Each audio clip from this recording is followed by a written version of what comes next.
Philip, muchísimas gracias por esa introducción. Sí, yo trabajo en Expantia como Chief Data Officer y estoy consciente de que el tema que presento hoy es para discutirlo. Sí, mucho de aquí es mi opinión. Me atrevo a decir que mucha de esa opinión está forjada en experiencia que tengo en proyectos, que tengo en equipos, pero por favor, sí, lo que queremos es una rica discusión al final, que creo que este tema da para eso. Entonces, ciencia de datos en serio es una traducción y en inglés dicen tip of the hat a la gente de RStudio que lanzaron una pequeña campaña, o no sé si pequeña, pero una campaña donde hablaban de serious data science. Y me llamó la atención esa forma de verlo. Y eso es lo que quiero presentar aquí. Sí, ciencia de datos en serio. ¿Cuáles son los beneficios de tener una práctica de código primero? Otra vez, con el riesgo de anglicismos, viene de code first. Entonces, el reto para muchas organizaciones en las que estamos, no importa si estamos dirigiendo la organización o si somos partícipes de los procesos dentro de la organización, es que en algún momento necesitamos herramientas para empoderar a nuestra organización con ciencia de datos. Cuando estamos a ese punto, tenemos que tomar decisiones sobre, bueno, cuáles habilidades tenemos, cuáles habilidades queremos tener, cuáles herramientas tenemos, cuáles necesitamos, cuáles procesos ya tenemos y cuáles cambios a procesos necesitamos implementar para que poder trabajar con esas nuevas habilidades, con esas nuevas herramientas. Y lo primero que verás cuando vas a mirar a proveedores, a lo que hay en el mercado. Y este slide me encanta usarlo porque es ese sentimiento de estar completamente abrumado. Este no es el último, me gusta porque llena la pantalla más con el rojo, la mantiene alguien de año a año, pero la esencia es igual. Hay una multitud de servicios, multitud de herramientas, multitud de proveedores, tantos que hasta algunos que son muy grandes aquí aparecen muy, muy, muy chiquitos. Entonces, al estar expuesto a tener que tomar ese tipo de decisiones, bueno, ¿con base en qué lo hacemos?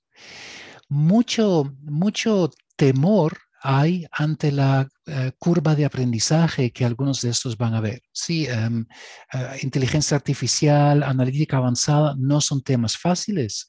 Hay en un mercado donde conseguir ese tipo de talento, ese tipo perdón, ese tipo de personas para el equipo no siempre es fácil. Entonces, una forma de ayudarnos en esas decisiones es ver, por ejemplo, curvas como esta. Hacemos un gráfico donde tenemos la curva de aprendizaje por un lado y la capacidad de aporte empresarial por el otro. Obviamente hay una discusión detrás de, bueno, qué es difícil, qué no es difícil, o qué requiere, qué es una curva, sí, una cuesta empinada y qué no, y cómo definimos ese aporte empresarial.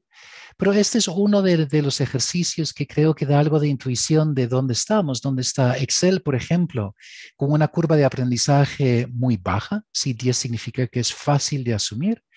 Y al otro extremo están cosas como Python y R, que tienen curvas de aprendizaje más altas. R un poquito menor que Python, pero es alta de todas formas, pero la capacidad de aporte empresarial es más alta.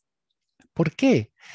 Porque la habilidad que vas a o las posibilidades que como organización, como equipo, inclusive uno como profesional, tiene para hacer las cosas a medida, a quedar exactamente con lo que necesitas y nada más, son mayores. Y ese es un mensaje que voy a tratar de ilustrar en lo que viene. Si regresamos a esa toma de decisión de organizaciones ante ese reto, bueno, queremos incorporar ciencia de datos en la organización, muy pronto alguien va a llegar con un esquema parecido, por lo menos expresarlo, porque ciencia de datos es muy amplio. Va desde ingeniería de datos, donde hay partes que son infraestructurales, hay cosas de bases de datos, hasta más la parte científica de ciencia de datos, donde hablamos de metodologías, de sí, cómo parametrizar, cómo analizar. En todo ese rango necesitamos hacer algo. Y la gran pregunta entonces para nosotros es, bueno, ¿en qué punto de desarrollo de la organización tengo que cubrir cuáles partes del proceso? ¿Defino eso sobre el tamaño de la organización o la madurez que tenemos ante ciencia de datos o ante presión de mercado? ¿Dónde estamos? Y a mí me gusta pensar sobre los retos que están detrás, pensando en qué es lo que estamos haciendo en el ejercicio de analítica avanzada.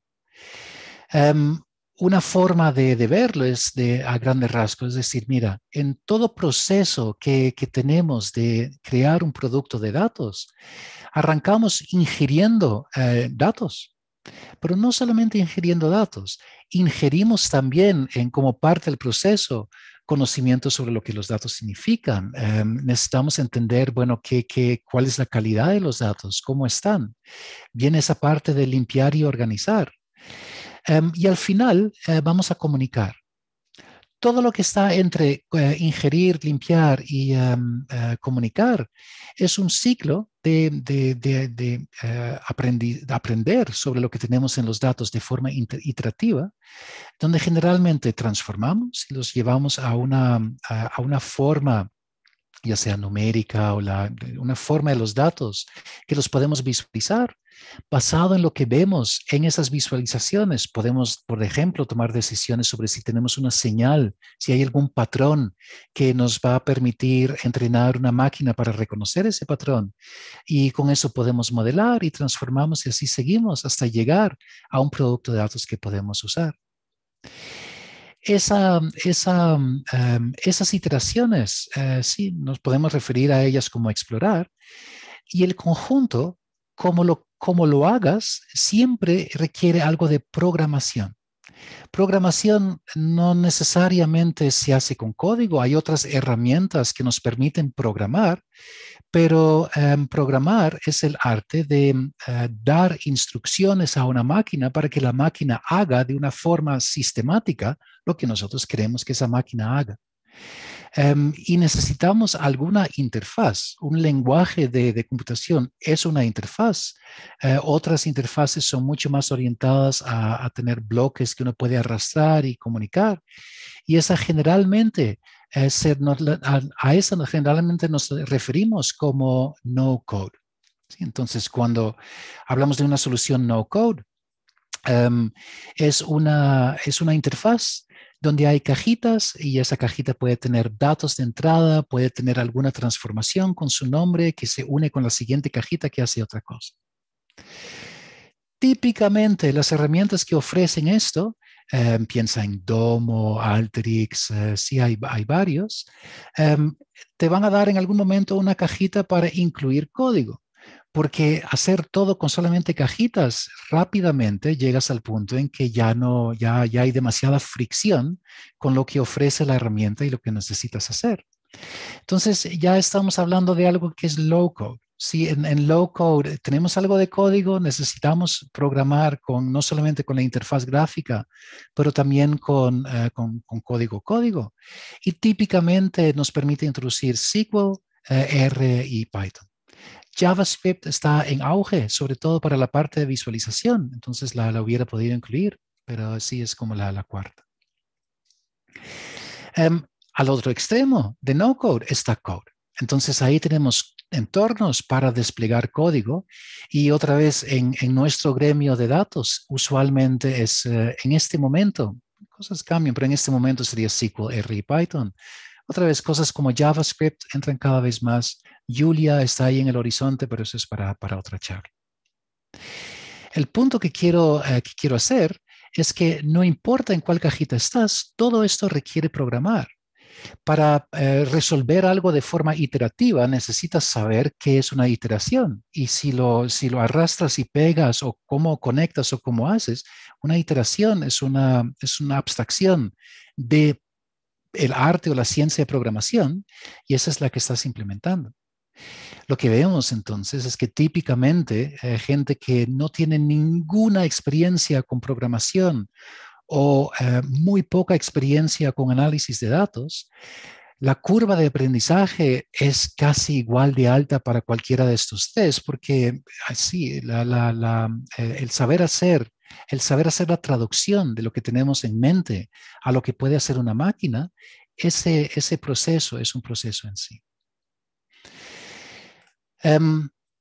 Entonces, en esas diferentes alternativas, sí, los dos mundos de lo que son herramientas de arrastrar y soltar y las herramientas de código, no necesariamente abierto, pero por lo general usamos código abierto, son las dos opciones que hay. Uso este slide que viene de un compañero en Expantia para mostrar a qué me refiero con las cajitas y el unir. Sí, se ven todas de una forma muy similar y código se ve todas de una forma muy similar. Sí, son letras, es blanco sobre negro. Les mencioné que en RStudio tienen hasta una página sobre Serious Data Science, donde ponen énfasis en lo que añade sobre la colaboración en equipo, cómo construir, cómo compartir y al final cómo desplegarlo y lograr esa forma de comunicación. De una presentación que ellos hicieron aquí, Lou Bayuki y Nick Rorbo, si lo digo bien, hice una traducción. Sí, está grabada la presentación, es interesante, dura 20 minutos. Y ellos dicen, mira, hay las diferencias más grandes que vemos. Es que en no-code es difícil de seguir cambios. Voy a tratar de ilustrar eso más adelante con ejemplos, porque si uno arrastra algo en una pantallita, entonces ya queda en el nuevo punto, o si lo conectas con otro, ya queda con la nueva conexión. No hay forma de ver, bueno, pero ¿dónde estaba conectado antes? A menos que has hecho un screenshot o estabas presente a la hora de ver cómo se estaba construyendo. No siempre es claro cuál es la última versión. Es difícil de monitorear el trabajo y ver dónde origina un problema. Entonces, sí, en una tira, y esos pueden llegar a ser bastante complejos, ¿sí? Con muchas líneas para diferentes lados. Entonces, si algo no corre, ver dónde exactamente está el problema puede ser un reto mayor. Y puede ser un reto mayor reproducir el trabajo que hizo otro. Como último, está la dependencia de terceros de interactuar con otro sistema. Entonces, si estás dentro de un sistema que funciona de esa forma, por lo general, necesitas ese sistema para desplegar, pero necesitas ese sistema también para interactuar con otros sistemas. Y hay interfaces muy lindas, ¿sí? Eso no quita nada lo bonito, donde, por ejemplo, sí hay un sinnúmero de conectores que puedes escoger. Todo eso se ve bonito, pero sigues dependiendo del proveedor de cuáles conexiones te ofrece o no. Si lo comparas con una aproximación en código, entonces la parte de cambios se hace mucho más transparente porque podemos gestionar versiones. Literalmente podemos ver cuál línea fue cambiado por quién en qué momento. Podemos gestionar lanzamientos de tal forma que es fácil hacer un rollback, si es fácil ir a una versión anterior o inclusive cuando hay algún problema, ver exactamente qué diferencia hay entre esta versión que pensé que estaba todo correcto, pero este punto en particular funcionaba en la otra, no en esta. Puedo hacer una comparación entre los dos. El término, no sé si técnico, el término en inglés es hacer un diff, ¿sí? D-I-F-F, de difference o de diferencia para validar esas diferencias entre dos versiones de un código. Podemos crear bitácoras a medida y toda esa parte de documentación creo que es un beneficio grande. Y código deja pasos muy explícitos. Código se deja leer y suena, si no trabajas mucho con código, quizás no es tan obvio, pero creo que es de las primeras cosas que se van aclarando, haciendo como cada vez más claros y más lógicos a medida que vas escribiendo más código y a medida que vas leyendo más código, ¿qué código se deja leer? Aún si no lo corres, alguien que no conoce el código puede tener una intuición, puede ver si el código si se ve bien, si está correcto, si hay algo raro. Lo que con cajitas es más difícil porque hay una parte que no está completamente visible.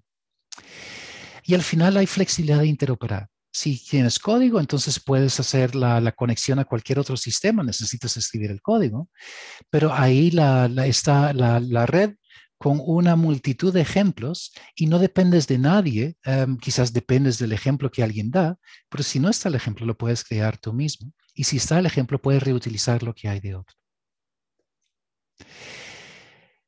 Entonces, si estamos a ese punto, y lo quiero, sí, antes de, como dije, ir a unos ejemplos, también hay riesgos a ambos lados. Es un poco mi forma de ver el mundo, por lo menos lo profesional, es pensar en términos de riesgos. Bueno, si hacemos esto, ¿cuáles riesgos tenemos que mitigar en cualquier proceso que armamos? En el mundo del no-code, lo que he visto mucho y comparto con mi equipo es que el hecho de que algo funcione no significa que está bien. Y es bastante fácil hacer algo que funciona. Es más difícil darte cuenta, bueno, pero ¿funciona bajo exactamente mis criterios o no? Entonces, ¿cómo hago una prueba sí, para validar si funciona o no? La otra es que el hecho de que no hay código no necesariamente significa que el resultado es legible.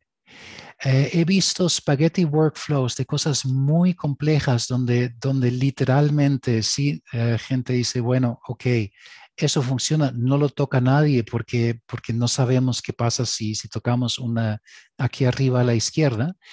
Y eso significa una pérdida para la organización. Si algo así existe que ya nadie quiere tocar, significa que no se puede mejorar y significa que no sirve para que los que vienen después puedan aprender. Si no hay un historial de versiones, otra vez, en mi opinión y en mi experiencia, es más difícil ver cómo es el resultado de hoy. Si alguna vez te ha tocado tomar un proyecto que ya existe desde hace 1 año, 2 años, 3 años, y tú llegas ahí el primer día, el poder ir para atrás en la historia de algo ayuda en entender, bueno, por qué las cosas son hoy como son. Y vas a quizás ver diferentes contribuciones, diferentes estilos durante el tiempo. Sin tener eso, hacer ese onboarding de código o de un sistema nuevo puede ser un poco más difícil. Como último, el riesgo de no code es que quizás porque es tan aparentemente sí, fácil de armar, no hay una costumbre de documentar y generalmente no hay mecanismos para hacer una buena documentación en ese tipo de interfaces. Entonces, si vamos a código, otra vez, el hecho de que funciona no significa que está bien. Eso es igual en código. La diferencia quizás es validar si algo funciona como queremos que funciona, con pruebas unitarias, generalmente con pruebas unitarias o con cualquier otro tipo de prueba. Es más fácil y es más de costumbre hacerlo en ese tipo de entorno. Otro riesgo de código es que profesionales trabajando solo no tienen retroalimentación. Quizás estaría igual al otro lado, pero creo que particularmente cuando en un equipo son una o solo dos personas que trabajan en código, a veces asumen prácticas que no son las mejores, toman atajos que quizás no son recomendables. Si nadie les da retroalimentación, entonces es muy difícil aprender. Y como último, un riesgo de código es que el despliegue del resultado final puede resultar más difícil de lo previsto. Y claro, por algo pagas, muchos de estos de no code, si no todos, son comerciales, pero el hecho de que una vez terminado el despliegue es relativamente fácil, es una plusvalía de ese tipo de sistema.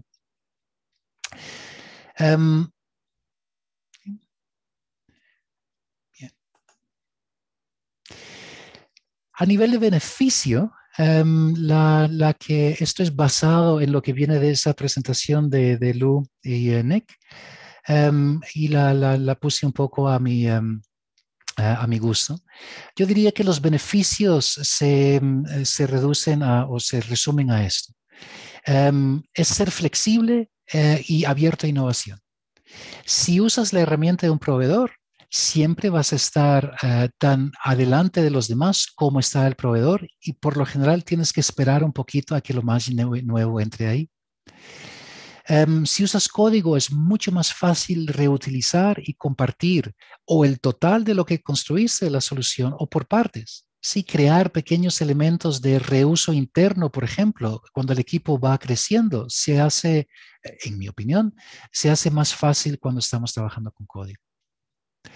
Otra es que para empresas hoy en día, lo que hacemos con datos es una fuente de propiedad intelectual cada vez más importante. Al tenerlo en código es más fácil reconocerlo como IP que sí, que se puede documentar como tal, y nos permite trabajar de una forma interactiva en el equipo. Entonces, trabajar con más de una persona sobre un problema o un reto y pasar ese reto de una persona que es el dueño o la dueña a la siguiente persona es un poquito más fácil en código por lo general. Es reusable, extendible, se puede leer y se puede testear, es reproducible y es fácil de documentar. Y entre estos, una que quisiera resaltar es el hecho de que para desplegar de forma escalable, si a un volumen y a costos que son razonables para la organización, eso requiere independencia de proveedores. Porque si estás con un solo proveedor, si quieres escalar ahí, necesitas ese proveedor. Necesitas extender las licencias o necesitas una licencia para algo más grande. Mientras que si lo haces en código y despliegas de tu propia forma, tienes esa independencia por lo menos a la mano y por lo general puedes tener la opción. Lo hago en una ruta un poco más fácil, ayudada con algo de despliegue comercial, o lo hago con nuestros propios procesos, quizás algo como integración y despliegue continuo, para hacerme independiente de proveedores y escalar el volumen que yo necesito. Entonces, de estos, si los componentes de lo que es trabajar en código, y ahí puse la ciencia de datos en serio en Expanti, lo que nosotros usamos, son cuatro, dos están en el mismo color para ponerlos, pero está un entorno de desarrollo, puede ser RStudio, puede ser VS Code, puede ser NeoVim yo uso mucho, pero RStudio es uno que usamos muchísimo en este momento por varias bondades, también porque es fácil de entrar y está disponible para todos. Necesitamos algún sistema para hacer gestión de proyectos. Y gestión de proyectos significa que necesitamos saber si qué tareas hay etiquetas, incidentes. Necesitamos poder verlo en lo más posible junto con las versiones de código que tenemos. Y ahí entra otra herramienta que es Git, que típicamente está integrado con esa plataforma de gestión de proyectos. Sí, en GitHub, GitLab, Explorer, todo eso lo tiene integrado. Git no es la única forma de gestionar versiones, pero hoy 2022 es como el ganador y se ha hecho de sí la herramienta por defecto en la industria. Como último está el entorno de despliegue. Y ahí las opciones son varias. Si trabajas en R con algo como Shiny, es solamente un ejemplo, hay muchas cosas con que trabajar. Podría ser algo como RStudio Connect o Shiny Server. O Linux, una caja de Linux, donde corremos procesos con cron. Sí, es algo que usamos muchísimo, que procesos que tienen que correr con cierta temporalidad, la podamos programar para que corra todas las noches a las 2 de la mañana o si mande un email todos los lunes a las 8 de la mañana. Y lo que necesitas es una caja de Linux y código para ponerlo ahí. Si tienen alguna pregunta o duda hasta ahora, sí, no duden en ponerlo en el chat. Sí, lo que Philip mostró ahorita de Gitter, si no lo, creo que está por ahí en el chat también, o el chat de Zoom, si les es más fácil, y después hacemos la ronda de preguntas. Porque antes de eso, quisiera mostrar un poco algo de ejemplos. Entonces, como ejemplo, tomo un proyecto en Expantia y tomo este proyecto porque este es típicamente código que escribimos para nosotros mismos. Sí, porque si haces algo 3 veces, ya tienes el código. Entonces, la cuarta vez la puedes compartir como una función en un paquete para que otro lo use. Y con esto quiero ilustrar un par de cosas. Primero, documentación. Entonces, si voy a ese código que está aquí, es lo que vieron ahora en pantalla. Esto es lo que es un entorno típico para trabajar en conjunto. Tenemos código. El código generalmente se documenta en lo más mínimo con el README, ¿sí? El documento LM. Típicamente está por lo menos las instrucciones para instalar. Tenemos código, pero más que eso, tenemos los cambios. Entonces podemos ver en la historia de este código que Philippe, Franz, Andrea, Valeri, otra vez Philippe, que hubieron varias personas que estuvieron haciendo cambios sobre el código y cada cambio representa sí, un conjunto de cambios en el código como tal. Entonces, si tomo uno de los mismos, de los míos, puedo ver que hace 3 meses yo le propuse al dueño de esto, a través de una solicitud de fusión, propuse cambiar sí, cosas menores. Son todo de estilo, no cambia mucho ¿cómo se llama? Al código mismo. Pero el cambio está y el cambio está documentado. El poder ver si esa historia de cambios es una parte de lo que ayuda. Con cada cambio, escribimos brevemente cuál fue el cambio, que de hecho, perdón, es en esta pantalla, que hasta cierto punto es el inicio de documentación. Si estamos documentando lo que hay a través de lo que nos contamos aquí en lo que llevamos de código al proyecto principal y lo que armamos en tiquetes, donde están los abiertos y los cerrados tienen eso, tienen gran parte de la historia de lo que un proyecto lleva en sí. Lo que quería mostrar en esto en particular es que la documentación la podemos hacer en código también. Entonces, aquí tenemos algo que se llama, si el README lo ven aquí abajo, pero hay vignettes, porque es un paquete en R, y ese vignette está escrito en R Markdown. Como está escrito en R Markdown, podemos hacer algo como lo siguiente.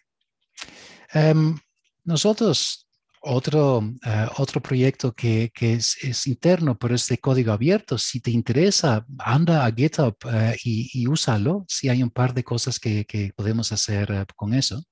Porque queremos llevar todo lo que es esa historia de cambios, lo que tenemos que hacer a nuestro día a día dentro de nuestro espacio de trabajo.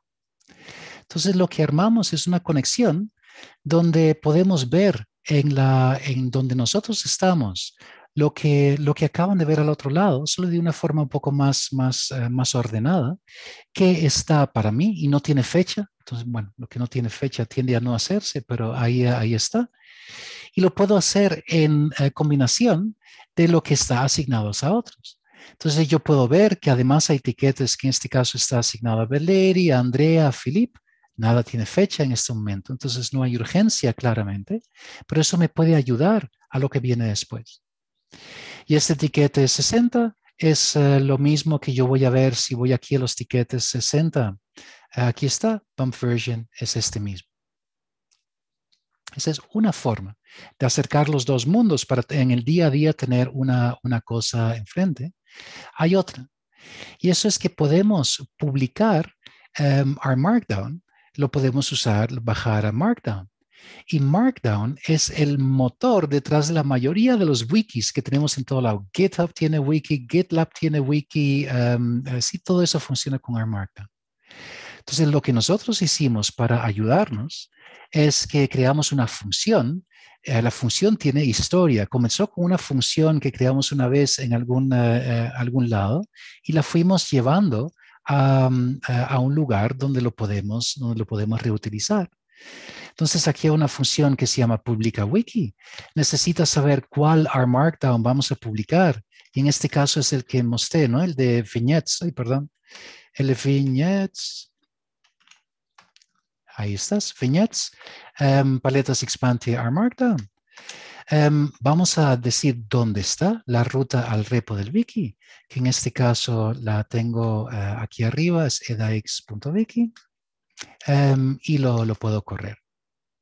Entonces lo que hace es correr el código y después publicarlo a lo que es el wiki aquí atrás. Entonces en el wiki aquí atrás es el wiki del repositorio. Y miren que ahora Paletas Expantia, lo que acaban de ver ahí en R Markdown, está disponible como documentación del proyecto. Documentar de esta forma, donde puedes escoger si mostrar código o no, es muy poderoso. Porque al trabajar en algo como R Markdown, escribimos sí, lo que vemos, las decisiones que tomamos sobre ir a la izquierda o a la derecha en metodología o cómo resolvemos un problema. Y con un poquito de esfuerzo más, podemos hacer esa misma documentación disponible para cualquiera que pueda entrar aquí en el wiki. Y así podemos unir lo que es ese mundo de gente técnica a gente no técnica. Y eso es un ejemplo de documentation as code. Otra, y sí, es que escribir, por ejemplo, un diccionario de datos, si lo vas a hacer a mano, sí puede ser un poco molesto a veces. Pero si haces una función como genera diccionario iris que todos conocemos en código, mira, que aquí dice que es la variable, el tipo, la cantidad de valores válidos, cantidad de valores únicos, faltantes, etc. Llevar esto entonces a documentación es tan fácil como sí, añadirle algo como GT para crear tablas. Y esta tabla la puedo llevar a mi R Markdown. Entonces, es dinámico. Si eso está conectado a una vista, por ejemplo, en una base de datos, cada vez que corre el documento se va a actualizar solo. Mi documentación siempre va a estar al día. Y tener documentación que siempre está al día es muy difícil. Se hace un poquito más fácil, bueno, bastante más fácil si lo puedes escribir una vez y después se genera de forma automática. Entonces, el tener documentación accesible, sí que está que todos los interesados en los proyectos puedan leerlo y contribuir, quizás no en código, pero contribuir con un tiquete donde identifican algo que está mal o que quieren ver diferente y ya el otro miembro del equipo puede incorporar eso en la documentación que está. También vemos que documentación, en el mejor de los casos, está de diferentes niveles. Sí, nivel técnico, nivel de usuario, quizás son los dos, desarrollador-usuario son quizás los dos extremos, pero tenemos en ciencia de datos, tenemos varios actores que están dentro de esos dos extremos. Con código es relativamente fácil crear esa documentación a diferentes niveles. Por ejemplo, en este caso de un paquete, tenemos esta documentación que acabamos de ver, pero el paquete como tal tiene su propia documentación técnica como cualquier otro paquete R, que quizás no es para todos los usuarios, pero sí es para los técnicos. Y todo viene incluido dentro del mismo proceso. Otra fortaleza que yo veo a trabajar con código es la visibilidad de cambios y auditoría. Entonces, ahí como ejemplo, hubiera podido usar cualquiera, pero tenemos, por ejemplo, una demo de un modelo y quería usar como ejemplo un modelo porque modelos en una entidad financiera necesitan auditoría. Necesitamos saber de dónde salió un cambio, por qué y quién cambió un parámetro.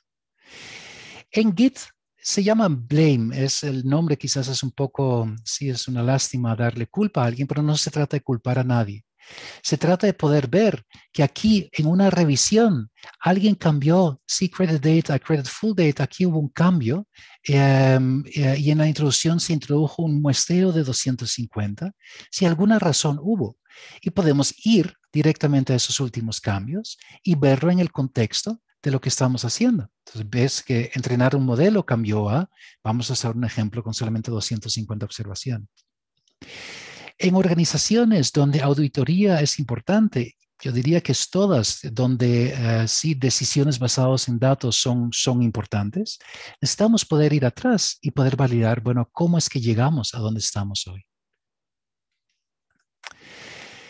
Número 3, como fortaleza, es una claridad total de lo que es el proceso de despliegue y comienza con versiones.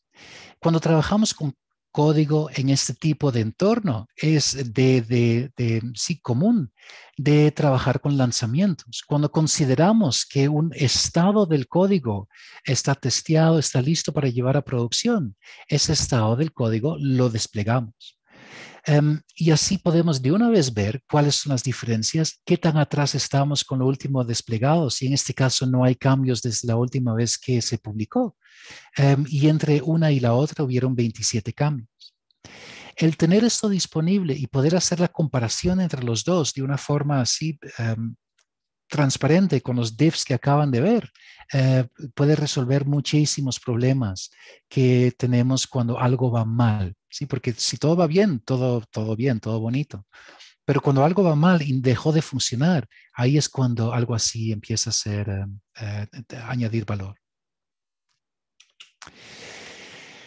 4 es la libertad y flexibilidad de despliegue. Entonces, en la forma en que organizamos proyectos y organizamos el proceso que lleva del desarrollo de un producto de datos al despliegue de productos de datos, siempre es ligeramente diferente en cada una de nuestras organizaciones. Aún si trabajas solo, vas a ver que, o quizás tienes la experiencia de que para algunos proyectos funciona de una forma, para otros proyectos quizás un poquito diferente. Entonces, típicamente tenemos en el rol de configuración de un proyecto, ¿sí? De lo que se hace y cómo, qué es lo que vamos a llevar al producto final. Hay un líder de proyecto que entiende el contexto, escribe propuesta, define prioridades. Hay profesionales de datos a quienes hay que asignarles tareas, que ejecutan y documentan tareas, que generan ideas también. Hay expertos de negocio, sí, que tienen el conocimiento del dominio, como lo dicen en inglés, domain knowledge, que validan los productos, generan ideas, pero también generan incidentes. Ellos trabajan, generan incidentes, con eso podemos iterar y mejorar. Y hay usuarios que generan ideas, generan etiquetas, generalmente incidentes, y generalmente son más personas, menos ideas, menos etiquetas, porque están un poco más alejados del proceso de creación. Al lado del código, el líder de proyecto tiene generalmente el rol de poder verificar la ejecución. Si ejecuta bien el código, corre bien, es correcto. Cuida la calidad, asigna tareas y autoriza el despliegue. Es la persona que dice, bueno, sí, esta versión, sí, 3.6.1 es la que vamos a llevar a producción. Profesionales de datos generan y entregan código, revisan código, integran código a una sola rama de común, porque cuando trabajamos juntos en código, eso es lo que podemos hacer. Trabajar de forma síncrona y en algún momento integrarlo a que sea una sola solución que al final se va a desplegar y van a ejecutar el despliegue. Los expertos de negocio en algunas empresas proponen código y metodologías de análisis, cada vez más con R y Python, como gente sale con eso en su caja de herramientas de universidades hoy en día. Pueden estar en un puesto muy diverso y describir una idea con código que entonces se puede usar como base para ir y crear algo que puede llegar a ser un producto de datos para toda la organización. Como último, no es que no haya más fortalezas, pero como que quería traer aquí a la mesa como ejemplos, es que podemos aprender creando herramientas propias. Yo, a medida ahora que Expantia está creciendo, lo que veo cada vez más como una ventaja es que alguien que llega, que entra de nuevo, tiene la posibilidad de empezar a trabajar sobre código que es real, que es de producción. Si lo dañas, hay gente que se va a quejar, pero no es de cliente, es interno. Entonces nos quejamos, pero en la mejor forma para ayudarte sí, a entender el proceso y aprender a hacer mejor código y aprender a hacer código a producción. Porque hacerlo de una vez de cara al cliente o de una vez de cara a un proceso que quizás corre con miles de usuarios o sí, con sistemas, con enormes volúmenes, da un poco de miedo al principio. Entonces, mejor poder hacer eso paso a paso con proyectos internos. Um, Eso y es muy divertido, además, tener proyectos internos porque sí, es una forma de ayudar al otro, a veces a compañeros que todavía no conoces, que vienen a futuro, y compartir lo que has aprendido. Todo esto que acabo de mencionar, junto con mi colega Ronnie Hernández, lo estamos describiendo en un libro que está disponible, ¿sí? Para leer y para usar. Lo actualizamos a como podemos dentro del tiempo que tenemos, pero todo, si te interesa esto, podemos poner ahorita el link en el chat, donde puedes ir y mirar y ver si hay algo ahí de valor que puedes aprender. Entonces, como resumen, y con eso, Felipe, abro la puerta a preguntas. Um, Herramientas para ciencia de datos se parecen mucho a herramientas para desarrollo de cualquier otra cosa. Sí, por eso entran lenguajes de programación. Hay herramientas muy específicas, hay lenguajes muy específicas al gremio, al domain de ciencia de datos. Al igual que en desarrollo de un website o de un sistema de cómputo, pasan por pasos de desarrollo, validación y pruebas y despliegue a producción. En ciencia de datos llamamos este proceso Data Ops y lo llamamos Data Ops siguiendo a lo que se desarrolló en DevOps, y la idea de Data Ops es de automatizar a lo máximo lo que se puede automatizar.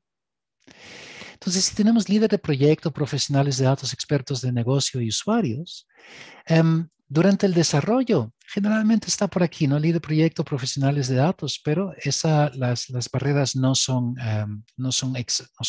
muy firmes en todas las organizaciones. Pero vamos a necesitar un entorno para desarrollo de código, un entorno para desplegar productos en modo prueba antes de hacer el producto final. Vamos a necesitar gestionar versiones, gestionar el proyecto y comunicar. Hay una fase de validar y de hacer pruebas. Entonces necesitamos un lugar donde correr pruebas automáticas, un entorno para pruebas funcionales. Entonces ya desplegado el producto, ahora alguien que hace lo que haría un usuario para ver si todo funciona.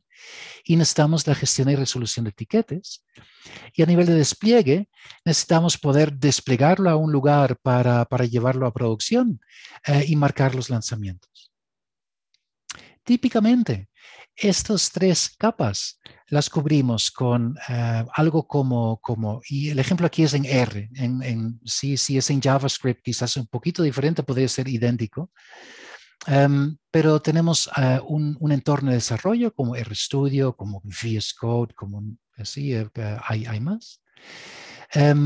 Algo para desplegar, y puede ser algo comercial como RStudio Connect, y ahí tenemos despliegues de un botón, pero si no, un servidor Linux o inclusive contenedores en Google Cloud Run, y esta lista puede ser mucho más larga para hacer todo lo que son estos despliegues. Y algo como Explorer, GitHub o GitLab para todo lo que es la gestión de código, de etiquetas, de incidentes y para poder marcar los lanzamientos. Y con eso les agradezco mil por la atención que dieron. Y si hay alguna pregunta, por favor. Muchísimas gracias, Franz. Para darle más contexto a las personas que se fueron uniendo sobre la marcha, envié en el chat de Zoom el link para esta plataforma llamada Gitter. Gitter, si no están familiarizados, es una plataforma muy cercana a GitHub. De hecho, para comentar, les da la opción de unirse a través de la cuenta de GitHub. Y en Data Latam estamos buscando tal vez que ese sea un espacio atemporal, digamos, que no esté tan atado al espacio que tenemos en estos espacios de webinar, para que si tienen alguna pregunta en este momento, pues por supuesto la disparen en ese espacio.